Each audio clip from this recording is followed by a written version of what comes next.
This demonstration is going to show us how we can take advantage of Power Geopack Select Series 3 to utilize some of our terrain modeling and corridor modeling features to do a preliminary analysis of a new construction project. So the first thing we want to take a look at is making or utilizing a terrain model.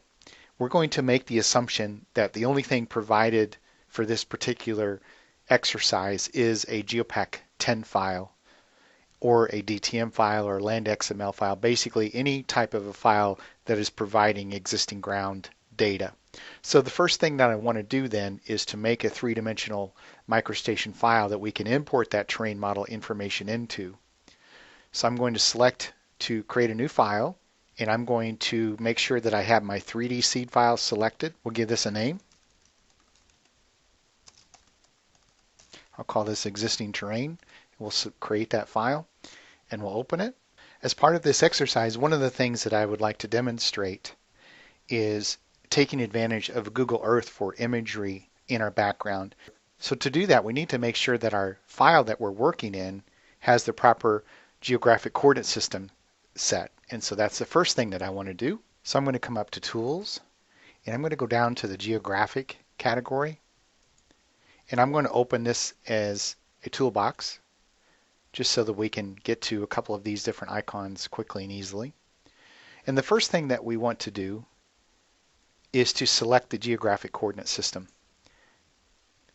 And so we'll select the icon from Library, and I'm going to choose the NAD 83 West Zone for the Missouri Department of Transportation demonstration I'm doing here, and we'll say OK to that.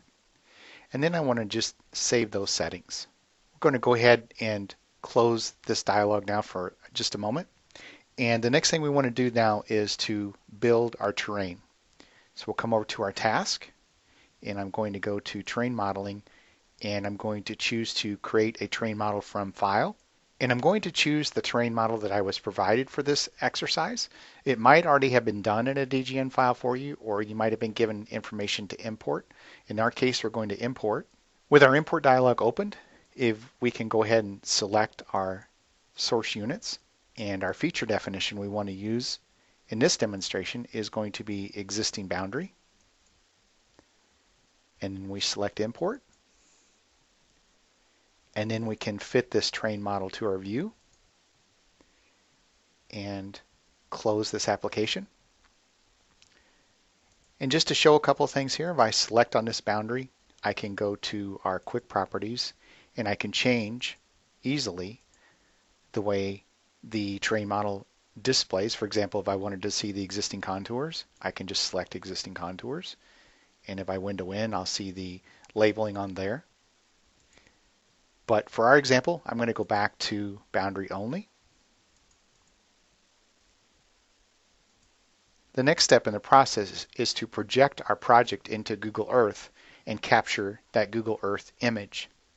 So to do that, I'm going to go to my tools, and again, we can open this as a toolbox. And we have several icons here. The third one is to export to a Google Earth KML file. So I'm going to do that. And I'm just going to call it existing terrain, and we'll save that. And when we save that KML file, it's going to take us into Google Earth, and that's assuming that you have Google Earth installed on your computer. And it will take us to the location of our project in Google Earth. At this point, we can minimize Google Earth. We want to leave that opened and where it's at, but minimize it. And then we're going to go to our next tool that says to capture the Google Earth image. And so we'll select that. And then we simply follow the prompt down here in the bottom left corner. It says to enter a data point to capture the Google Earth image. And so we'll select that. Now we actually want to see that. And so what I'm going to do is come over here to my View Attributes. And I'm going to switch the display style to transparent. And then we can close that. So before we leave this file, let's go ahead and save settings. Now we're ready to make a design file that we're going to use to work on designing our corridors. And so I'm going to select File, New, And I'm just going to call this planning.dgn, and we'll use the same 3D seed file for this project. That's fine. So we'll save that. With the new file created, we need to go ahead again and set our graphic coordinate system, just like we did before in the other file. So we use the NAD 83 West Zone. Say OK, and then save those settings. Now we want to reference in that terrain file so that we can have that as a backdrop for our design. So I'll select File, References, and in the References dialog we'll select Tools, Attach, and I'm going to select the existing terrain file with the interactive selected and set Open. We won't need nesting on this example, so I'm going to turn off my nesting. And then we'll select OK. We can close our reference dialog for the moment, and then we can do a fit view. And now that we have the file referenced in, before we go back to a transparent view, let's go ahead and make that terrain model active so that when we design our corridor, that the slopes or the end conditions can target that terrain model. To do that, I'm just going to use my wheel mouse and zoom in a little bit here on our terrain edge, and I'm going to hover over it and select it and allow the context toolbar to open up, and then I'm going to select my second icon here to set that as the active terrain model. And so now that is an active terrain model, and I'm going to go now back to my reference files, and I'm going to turn off snap and locate so that at this point all we have is the display turned on, which is all that is required for us to design. And then I'm going to go back to my display style and set us back to transparent in this particular view. And so now we're ready to begin our design process. And to do that, I'm going to kind of window in down here in this quadrant. And then I'm going to save settings. With any type of preliminary design, one of the things that we have to think about is the radius values that we use for our horizontal geometry. Power Geopack Select Series 3 makes this a very easy process. All we have to do is to set the appropriate design standard. So we'll come over to our task, and we'll come over to General Geometry, and we have the option here to open the Design Standards toolbar. So we're going to open that up, and then I'm going to select 2-lane or 4-lane. In my example, I'm going to do a 2-lane with 6% super and a design speed of 50 miles per hour. And then you can select based on passing sight distance or stopping sight distance. I'm going to use passing sight distance. And then we want to set that as our active standard at 50 miles per hour. The next thing we have to do is we have to decide what type of pavement structure that we want to model. And to do that, we can access our feature definitions toggle bar. I'm going to go to Design, Preliminary Planning, and I'm going to select Asphalt Pavement 2 lanes here at the top. And I need to turn on 3 icons. This is my active feature setting. This is to auto-create a 3-dimensional profile. And then the last icon is to automatically model the template that we've chosen. The way that the automatic 3D creation works is it looks at the active surface, in our case is the existing ground terrain that we imported, and it creates a best fit profile as an initial starting point and then applies that to our corridor that we lay out. You can at any time, of course, modify that profile and see those changes get adjusted. So now that we have our design standards set and we have our proper feature definition chosen and active, we have Auto Create 3D turned on and Auto Modeling turned on. At this point, we simply come over to our horizontal geometry and we have a couple of different options. If we just want to draw a straight line representing our alignment, we can select the line between points. Or if we want to do a more complex layout, where we have radiuses and tangents, arcs and tangents. We can select this complex by PI, which is what I'm going to demonstrate. So I'm going to select that tool, and notice in our MicroStation tool settings that it automatically filled in the appropriate radius value for us, as well as the appropriate spiral lengths based on the standard. It also gives us the option to name the alignment that we're about to place. And so I'm going to leave the initial name in there. And at this point, I simply begin to draw using my mouse. And so let's say that we wanted to mimic an alignment, and you do need to stay within your active terrain, and you'll see that boundary. Let's say that we wanted to approximate a new road starting here. And so I'm going to drag a tangent out and select with my left mouse, and you'll see that the radius is beginning to develop. So I'm going to zoom in here a little bit more, and let's say we want that to go right there. And then I'm just going to do a right click to finish, and we have now modeled that alignment. So let's window in here just a little bit more and see what it gave us. One of the things that, just to show you a little bit, you can make changes at any time to your geometry. For example, I can take this PI and I can literally rubber band it. If I want to modify this endpoint a little bit, I can do that. So there's a lot of different things that you can do once you have this placed. We talked about the fact that when we turn on the Autocreate 3D, that it does a best fit profile to the active surface. So let's take a look and see what that profile actually looks like on this project. So if I come over to Project Explorer, under the Civil Model tab, and I expand my linear elements, I'll find my alignment. I simply right click on that and select Open Profile Model. And you can see I've arranged some views here. It says to select the view that we want to see our profile in, and so I'll do a left data click there. And I will see my existing ground that comes from my active surface, and I will see my proposed profile that is from a best fit.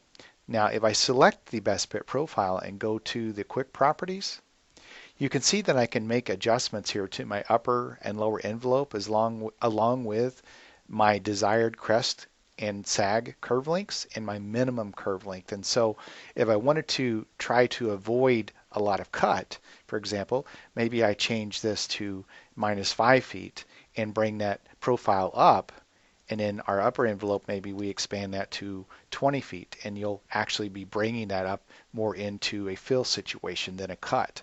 If you wanted to adjust your desirable curve lengths, you certainly can, and it will make those adjustments as well.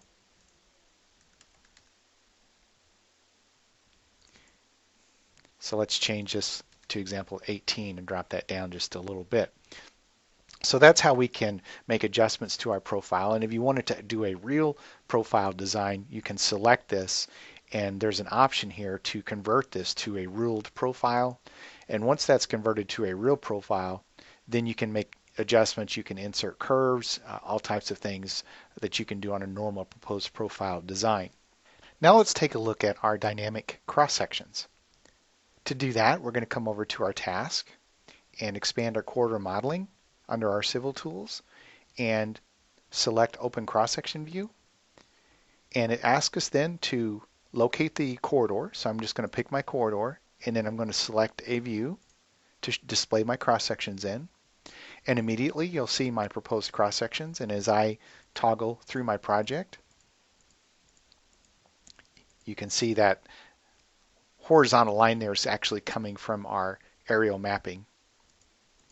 You can turn that level off if you desire. There are some options here under View Properties. If I wanted to see, for example, my cut and fill graphics and those values for earthwork, I can turn those on. And then as I toggle down the job, I can see how much volume I'm taking up on this particular job. Turn those back off.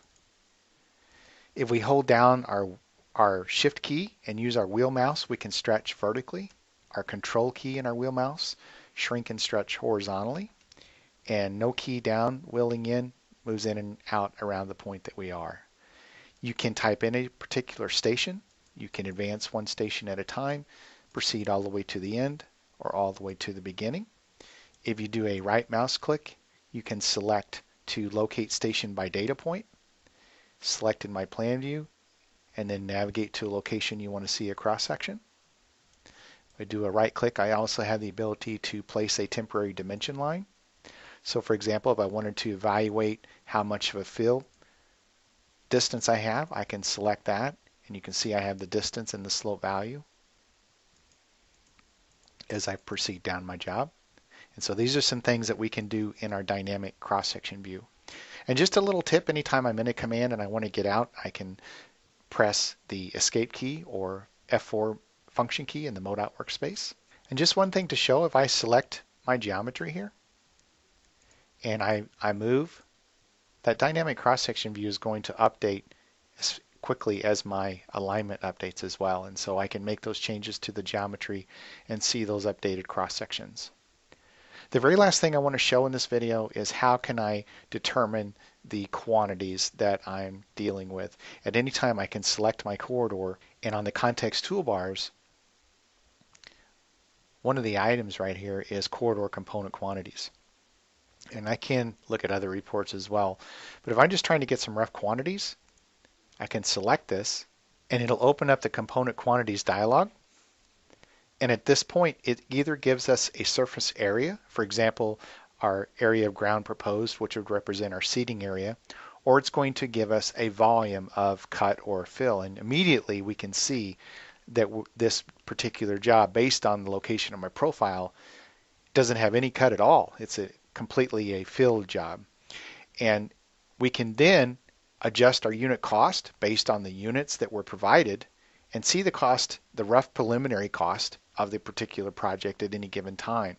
And so if I come in here and put numbers in, and let's just make something up here just for demonstration purposes, you can see that total estimated cost based on the components of that particular corridor. And so you can see here that we're at this dollar amount. And what I'm going to do, just to show you the dynamics of this, let's go ahead and go back to our profile design. And remember, we did that in Project Explorer. Right click and open profile model, and we'll select that. And I want you to watch what happens to the quantities. I'm going to select our profile, and I'm going to make an adjustment here by dragging this down. And as soon as I do that, the corridor is going to update, and the component quantities will refresh once we come back in. So if I select our corridor again, we go to our reports, component quantities, and you can see we significantly reduced the cost of our project just by lowering that profile based on the fictitious unit cost numbers we put in. We removed a lot of our fill quantity requirements and have now only just a little bit of cut, and it made a very large difference on the cost of our project. And let me emphasize, this is intended for obviously preliminary design. And I think it's obvious that there's a lot more to designing any roadway project than what we're doing here. But this is very powerful to allow you to get a rough idea of what you're looking at in terms of the cost of a project based on the terrain that is there, the particular typical section that you choose, etc. And one of the nice things about this is if you did want to look at a different particular typical section at any given time, you simply select your template drop here, and right now we have picked this particular template. If I wanted to switch this over, for example, in, let's say I wanted to use concrete shoulders, and I select that, it's going to remodel based on that new template information, and now we would have the concrete shoulders. And so if I selected my corridor and go back to my component quantities, you're going to have a new entry in there that represents our concrete shoulder, and you will see it right there. And of course we would need to put in a value here, and we would see then the differences in the cost. Again, I cannot emphasize enough the power that is here, but also understand that this is a preliminary design process to allow you to do some conceptual analysis in determining what it would take to build a particular road corridor in a given area.